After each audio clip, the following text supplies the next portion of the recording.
నమస్తే. Welcome to icon politics. నేను మీ సురేంద్ర. జగన్మోహన్ రెడ్డి గారి మొన్న సత్తెనపల్లి పర్యటనలో భాగంగా ఇద్దరు వ్యక్తులు మృతి చెందారని తెలిసిందే. అందులో ఒక వ్యక్తి వైఎస్ఆర్సీపీ కార్యకర్త కాగా మరొక వ్యక్తి సింగయ్య. ఆయన కూడా వైఎస్ఆర్సీపీ కార్యకర్తే అనే మాట కూడా వినపడుతుంది. అయితే ఇద్దరు వ్యక్తుల్లో సింగయ్య వ్యక్తి మృతి అనేది ఇప్పుడు హల్చల్ చేస్తుందని అనుకోవాలి. అతను ఏకంగా కారు కిందనే పడ్డారు. కారు అతని పైనుంచి వెళ్ళింది. వైఎస్ఆర్సీపీ నాయకుడు జగన్మోహన్ రెడ్డి గారి కారే స్వయాన. కానీ సోషల్ మీడియాలో మాత్రం వైఎస్ఆర్సీపీ వాళ్ళు అది వేరు ఇది వేరు ఇదంతా ఏఐ జనరేటెడ్ అనే మాట కూడా వినలేదు. అసలు ఇందులో నిజాలు ఎంత?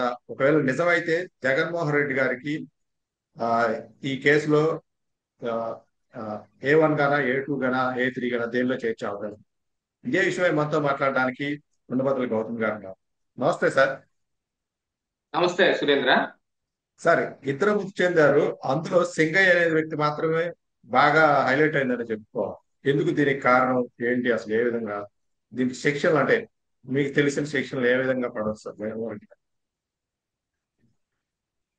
యాక్చువల్ గా ఆ రోజు జరిగిన రెండు సంఘటనల్లో ఒకటి నువ్వు చెప్పినట్టుగా ఒక వ్యక్తి అక్కడ మరి ఎండ తీవ్రతకో మరి ఇంకే కారణానికో సొమ్మసిల్లి పడిపోయాడు. అతన్ని హాస్పిటల్ కి అంబులెన్స్ కూడా కాకుండా బైక్ మీదనే కూర్చోబెట్టి తీసుకెళ్లారు. ఆ విజువల్స్ కూడా చూసాం మనం.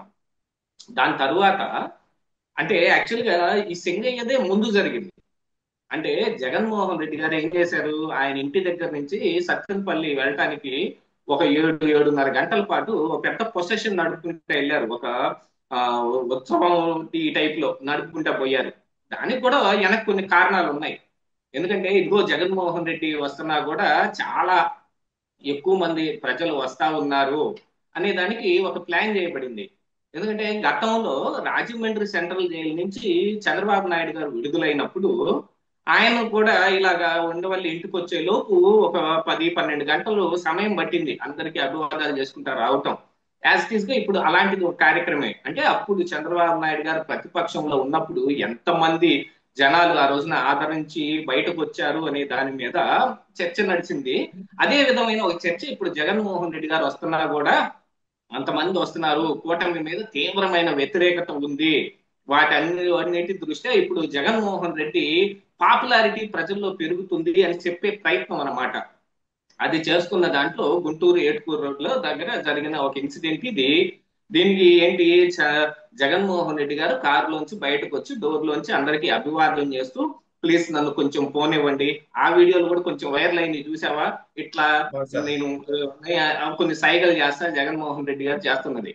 దాన్ని కూడా చేసుకుని మరి ఆయన ఒక సత్తెనపల్లి వెళ్లే లోపు 7 గంటల సమయం పట్టింది, అంతమంది ఎక్కువగా జనం వచ్చేశారు అని చెప్పే ఒక ప్రయత్నం జరిగితే అందులో ఒక అపశృతి జరిగింది. జగన్మోహన్ రెడ్డి గారి మీద పూలు విసిరేయడానికి వచ్చిన ఈ సింగయ్య అనే వ్యక్తి ఏ కారణం చేతనో ఆయన సొమ్మసిల్లాడో ఏం జరిగిందో కింద పడిపోయాడు. కింద పడిపోతే ఖచ్చితంగా అది జగన్మోహన్ రెడ్డి ఏ వాహనంలో అయితే నుంచొని ఆయన అభివాదాలు చేసుకుంటూ ముందుకు కదలి వెళ్తున్నాడో ఆ కారు డ్రైవర్లు ఆ ఆ కారు కిందనే సింగయ్య కూడా పట్టడం జరిగింది.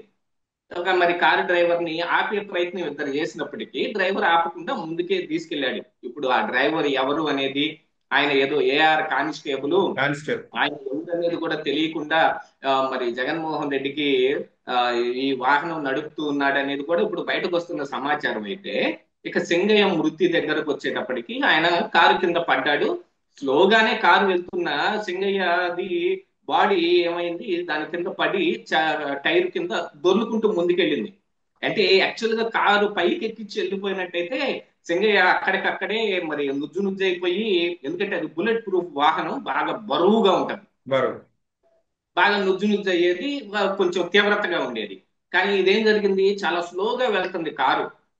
చాలా డెడ్ స్పీడ్ లో వెళ్తా ఉన్న కారు కింద రోల్ అవ్వకుంటా వెళ్ళటం మూలాన మరి కొంచెం ముందుకు వెళ్ళేటప్పటికి కారు ఆపారో ఏమో తెలియదు. అప్పుడు రిలీజ్ అయిన మనం కొన్ని ఫోటోలు కనుక చూసినట్టయితే సింగయ్య రోడ్డు మీద కానీ ఏదైనా కారు కింద కానీ ఇక్కడ ఉండాలి. యాక్చువల్లీ అవును ఇప్పుడు ఈ సార్. కారు కింద పడితే, కానీ సింగయ్య బాడీ పక్కన చెప్పండి. తుప్పల్లో కనపడుతుంది. అవును. అంటే ఏది, ఒక వాహనం ఢీ కొడితే ఎగిరి పక్కకు పడిపోతే ఏ రకంగా ఉంటుందో ఆ రకంగా ఆయన బాడీని పక్కకి పడేశారు. అంటే దీని వెనక కూడా ఒక కుట్ర ఉంది. ఇప్పుడు ఆ రోడ్డు మీద ఉండవలసిన కారు కింద టైర్ కింద రోల్ అవుతూ చనిపోయిన సెంగయ్య బాడీ ఉంటే రోడ్డు మీద ఉండాలి. లేదు ఎవరన్నా మరి ఎత్తుకొని అంబులెన్స్ లో వేసుకొని హాస్పిటల్కి తీసుకెళ్తే అక్కడ హాస్పిటల్లోనన్నా ఉండాలి. కానీ ఆయన బాడీ చూడండి తుప్పల్లో కనపడింది. ఈ రోజుకి ఉన్న ఆ ఫోటోలు ఖచ్చితంగా మనకు కనపడతానే ఉంటాయి. అందుకని చెప్పొచ్చేది ఏమిటంటే ఇందులో ఈ వాహనం ఢీ కొట్టి ఆయన పక్కకు పడిపోయి చనిపోయాడు అనే ఒక కథ క్రియేట్ చేయటం కోసం ఆయన బాడీని తుప్పల్లో పడేశారు. మరి పోలీసులు ఏం విచారం చేసుకున్నారో తెలియదు. ఇప్పుడు యాక్చువల్ గా వాళ్ళ మీద కూడా అంటే ఆ రోజున ఎస్పీ గారు కూడా ఒక ప్రెస్ మీట్ పెట్టి ఏం చేశారు, అది జగన్మోహన్ రెడ్డి గారి క్యాన్వాయ్ లో ఉన్న కారు తగిలి పడిపోవటం కాదు, ఏదో ప్రైవేటు వాహనం వేరే వాళ్ళది, మరి మిగతా నాయకులది ఎవరిదో తగిలి ఆయన పక్క పడ్డాడు అనే సమాచారం ఉంది మాకు అని ఆ రోజున ఎస్పీ గారు కూడా ప్రెస్ మీట్ పెట్టి మరీ చెప్పారు. కానీ ఇప్పుడు సోషల్ మీడియాలో వైరల్ అవుతున్న ఆ వీడియోలు కానీ ఏ వీడియో అయితే ఇప్పుడు వైఎస్ఆర్ కాంగ్రెస్ పార్టీ వాళ్ళు అది ఏఐ జనరేటెడ్ వీడియో, దాంట్లో వాళ్ళు యాడ్ చేశారు ఇలాగ మాట్లాడుతున్నారు ఆ వీడియోలో. అది మరి మరి మేము ఫోరెన్సిక్ ల్యాబ్ పంపించాం అని కూడా వాళ్ళు చెబుతా ఉన్నారు. మరి అందులో ఏం అవుట్పుట్ తీసుకొని వస్తారో తెలియదు. కానీ ప్రస్తుతం ఉన్న సమాచారం ప్రకారంగా ఏమిటంటే ఆ వీడియో రెండు వీడియోలు బయటకు వచ్చినాయి. ఒకటి ఇటు సైడున అంటే జగన్మోహన్ రెడ్డి గారు అటు తిరుగుండి ఈ కారు ఏ చక్రం కింద అయితే పడ్డాడో అటు సైడ్ ఉన్న ఆ వీడియో ఒకటి వచ్చింది.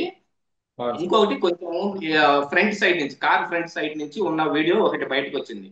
రెండు వీడియోల్లోనూ ఒక రకమైన సైగలు, అంటే ఇప్పుడు ఏదన్నా క్రియేట్ చేస్తే కారు కింద బాడీ రోల్ అవుతున్నట్టుగా క్రియేట్ చేస్తారు. కానీ రెండు వీడియోల్లో కనిపిస్తుంది ఏమిటాయా అంటే ఆయన పూలు విసురుతూ వంగి కింద పడిపోవటం ఒకటి, ఒక ఇద్దరు కారు ఆపటానికి ఆపండి ఆపండి అని వాళ్ళు కొన్ని సైగలు చేస్తూ ఆపే ప్రయత్నం చేస్తారు. దాన్ని కూడా మరి ఏఐలో జనరేట్ చేసి పెట్టారా?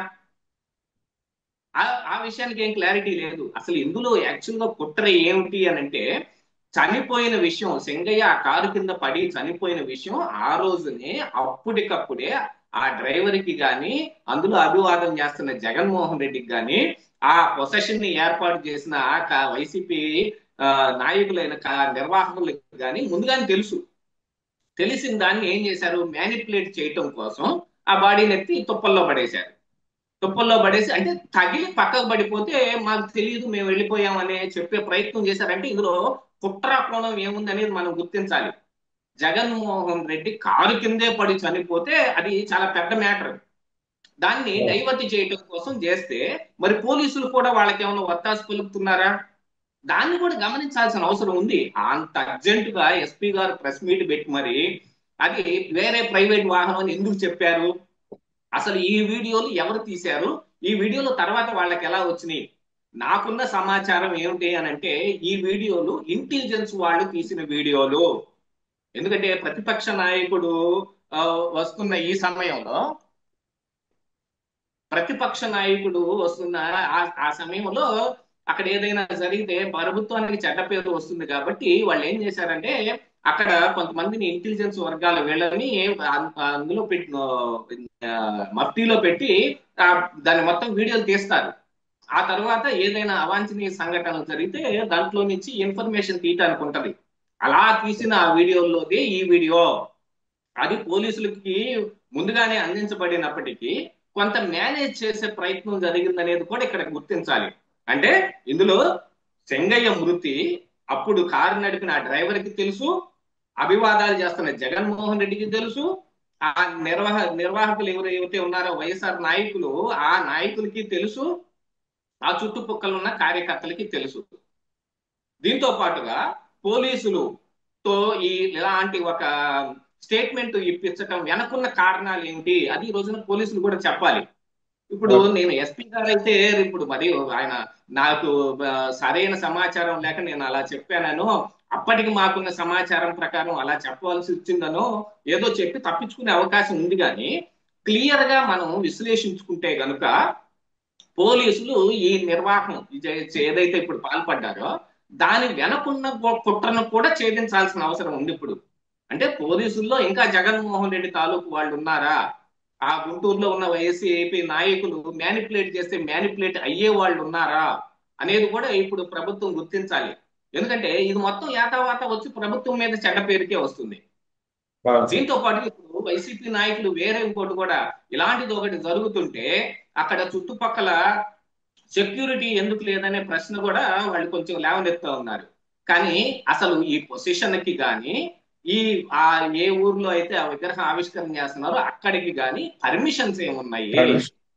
మనకి ఉన్న సమాచారం ప్రకారంగా ఏంటి, ఒక 3 కార్లకి 100 మంది జనాలకి మాత్రం ఆ ఊర్లో అక్కడ ఈ విగ్రహావిష్కరణ చేసేటప్పుడు ఉన్న జరిగే కార్యక్రమానికి మాత్రమే పర్మిషన్ ఉంది. అదే జగన్మోహన్ రెడ్డి ఇంటి దగ్గర నుంచి అక్కడ దాకా వెళ్ళడానికి ఈ రకమైన ఒక పొజిషన్ నడపడానికి పర్మిషన్ అయితే లేదు. కాకపోతే జనాలు వచ్చారండి, మేము చేసాము, ఆ రోజు చంద్రబాబు నాయుడు చేయలేదా అని చెప్పుకునే అవకాశం కోసం వాళ్ళు వేరే రకమైన ప్లాన్ చేశారు. కాకపోతే ఇందులో అపశృతి జరిగింది కాబట్టి, ఒక వ్యక్తి చనిపోయినాడు కాబట్టి దీన్ని కూడా సీరియస్ గా తీసుకోవాలి. ఎందుకంటే పుష్ప 2 సినిమా రిలీజ్ ఇప్పుడు మనం మళ్ళీ చూసుకున్నామంటే పుష్ప 2 సినిమా 2 రకాలుగాను ఇక్కడ కనెక్ట్ అవుతుంది ఈ ఇన్సిడెంట్ కి. మరి ఆ ఊర్లో ప్లకార్డులు ప్రదర్శించారు, రప్ప రప్ప తలకాయలు అవును సార్. నరుక్కుంటా పోతాం గంగమ్మ జాతరలో అన్నది ఆ పుష్ప 2 సినిమాలో డైలాగే. దాంతో అవును సార్. పాటుగా పుష్ప 2 సినిమా రిలీజ్ అయినప్పుడు సంధ్య థియేటర్ దగ్గర జరిగిన ఇన్సిడెంట్, అక్కడ ఒక మహిళ మృతి చెందింది, ఒక పిల్లవాడు అపస్మారక స్థితిలో మరి కోమాలోకి వెళ్ళిపోయి హాస్పిటల్లో విపరీతమైన ప్రయత్నం చేయాల్సి వచ్చింది అతను బతికించడం కోసం. ఆ రోజున ఆ పర్మిషన్ లేకుండా మరి ఆ రోజు అల్లు అర్జున్ అక్కడ ఈ గుంపులోకి కారులోంచి పైకి రావటం, అందరికి అభివాదాలు చేయటం, వీటికి పర్మిషన్ లేదు కాబట్టి మరి అల్లు అర్జున్ మీద కూడా కేసు బుక్ చేసి ఆయన కూడా అరెస్ట్ చేశారు. ఒక రోజల్లా మళ్ళీ అల్లు అర్జున్ జైల్లో ఉండాల్సి వచ్చింది. 2 రకాలైన కనెక్షన్స్ ఇక్కడ ఈ జగన్మోహన్ రెడ్డి గారి ఈ పొజిషన్ కి ఈ డైలాగులకి కనెక్ట్ అవుతా ఉంది. మరి ఇప్పుడు అల్లు అర్జున్ అరెస్ట్ చేసినట్టు జగన్మోహన్ రెడ్డిని కూడా అరెస్ట్ చేస్తారా చేయరా? ఇవన్నీ ఒక మ్యానిపులేట్ చేసే సంగతులు ఇక్కడ బాగా బయటపడుతూ ఉన్నాయి. తగిలి పక్కకు పడి చూసుకోలేదు అని అంటే అది వేరే విషయం. కానీ ఇది ఏమైంది, ఇక్కడ వాంటెడ్ గా కావాలని చెప్పి ఈ రోడ్డు మీద ఉన్న ఈ సింగయ్య బాడీని తీసి పక్కన తొప్పల్లో పడేశారు. అంటే కనీసం వాళ్ళు ఏం చేశారు, అక్కడ నుంచి హాస్పిటల్కి తీసుకెళ్లే ప్రయత్నం కూడా చేయలేదు. అవును సార్. అది ఎంత పెద్ద కుట్ర కోణం. ఒక మనిషి చచ్చిపోతున్నా అతను ఇక్కడే చచ్చిపోయాడని మనకు తెలిసినా కూడా మనం ఏం చేస్తాం, అంబులెన్స్ లో హాస్పిటల్ దాకా తీసుకెళ్తాం, డాక్టర్ నిర్ధారిస్తాడు ఇతను చనిపోయాడు, ఇక వాళ్ళకి బతికించడం కష్టం అనేది డాక్టర్ నిర్ధారిస్తాడు. అప్పటిదాకా మనం ఏం చేస్తాం, మన వంతు ప్రయత్నం కింద బతికించే ప్రయత్నం చేస్తాం. ఏడ బతికించే ప్రయత్నం కూడా చేయలేదు. అంటే ఎత్తు బాడీని పక్కన పడేసేశారు, మాకేం తెలియదు అన్నట్టుగా. దీన్ని బట్టి ఏమేం కుట్ర కోణం ఉందనేది ఖచ్చితంగా ఇక్కడ అర్థం చేసుకోవాల్సిన అవసరం ఉంది. దీని మీద తగిన చర్యలు కేవలం ఈ వైసీపీ నాయకులా లేకపోతే ఈ కారు డ్రైవరా వీళ్ళ మీద కంటే కూడా పోలీసుల మీద ఉన్న అనుమానాలని నివృత్తి చేయాల్సిన అవసరం కూడా ఈ రోజున కూటమి ప్రభుత్వం మీద ఉంది. పోలీసులు ఆ రోజున ఆ మాట ఎందుకు చెప్పాల్సి వచ్చింది, 2 రోజులు ఆగి మళ్ళీ ఈ వీడియోని ఎలా బయటకు తీసుకొచ్చారు, అసలు ఈ వీడియో బయటికి ఎక్కడి నుంచి వచ్చింది, ఇది వైసీపీ నాయకులు చెబుతున్నట్టు ఏ జనరేటెడ్ వీడియో అయితే దానికి మరి ఫోరెన్సిక్ ల్యాబ్ ఏమి రిపోర్ట్ ఇస్తుంది, ఇలా ఇది ఒరిజినల్ అనే తెలిస్తే కనుక ఎస్పీ గారు ఆ మాట ఎందుకు చెప్పాల్సి వచ్చింది, వీటన్నిటి మీద విచారణ జరగాలి. ఇది చాలా పెద్ద కేసు. ఈ కేసుని ఉట్టు పుణ్యానికి తప్పించుకునే ప్రయత్నాలు జరుగుతున్నాయి ఇప్పుడు. అయితే సార్ ఏఐ జనరేటివ్ అని వీడియోస్ అంటున్నారు, కానీ ఇప్పుడు సోషల్ మీడియా వేదికగా అంటే సాక్షాత్తు సాక్షిలోనే షూట్ చేసిన వీడియో, అంటే లైవ్ ఇచ్చి ఉంటారు కదా వాళ్ళు, ఆ లైవ్ లోనే ఒక వ్యక్తి సైకిల్ చేస్తున్నాడు, కారు కింద ఉన్నాడు ఉన్నాడు, దాన్ని ఇప్పుడు సోషల్ మీడియాలో సర్కిల్ చేసి కారు కింద ఉన్నాడు వ్యక్తి అని చెప్తున్న వ్యక్తిని సర్కిల్ చేసి చూపెట్టడం కూడా జరుగుతుంది. ఇలాంటివి కూడా వైఎస్ఆర్సీపీ కార్యకర్తలు కొంచెం తెలుసుకొని ప్రవర్తిస్తే బాగుంటుంది. అంటే అది ఏ జనరేటెడ్ వీడియోనా, ఏ జనరేటెడ్ వీడియోకి నార్మల్ వీడియోకి లేదు సార్. ఈ రోజుల్లో ఏ జనరేటెడ్ వీడియో ఈజీగా తెలిసిపోతుంది ఇప్పుడున్న టెక్నాలజీ ప్రకారం. తెలిసిపోతుంది. దాంతో పాటుగా ఏంటంటే సురేంద్ర, ఇక్కడ మనిషి యొక్క మైండ్ సెట్ కూడా అర్థం చేసుకోవాలి. తప్పు జరగటం అనేది సర్వసాధారణం ఇప్పుడున్న ప్రపంచంలో. తప్పు చేయని మనిషే లేడు. దాన్ని సరిదిద్దుకోవటం అనేది మనిషి యొక్క లక్షణం. మానవత్వ విలువలు కొన్ని ఉంటాయి. కనీసం చచ్చిపోయిన వ్యక్తిని అంబులెన్స్ ఎక్కి హాస్పిటల్ కూడా తీసుకెళ్లకుండా మానవత్వం లేకుండా ప్రవర్తించారు ఒకటైతే, జగన్మోహన్ రెడ్డి మీద ఇలాంటి కొన్ని అభియోగాలు వస్తున్నాయి కాబట్టి అసలు అది జరగలేదు. అది ఆ ఇన్కార్పొరేట్ చేసి ఏఐ ద్వారా జనరేటెడ్ చేసిన వీడియోని సర్క్యులేట్ చేస్తున్నారంటే వాళ్ళ ఉద్దేశం ఏంటి?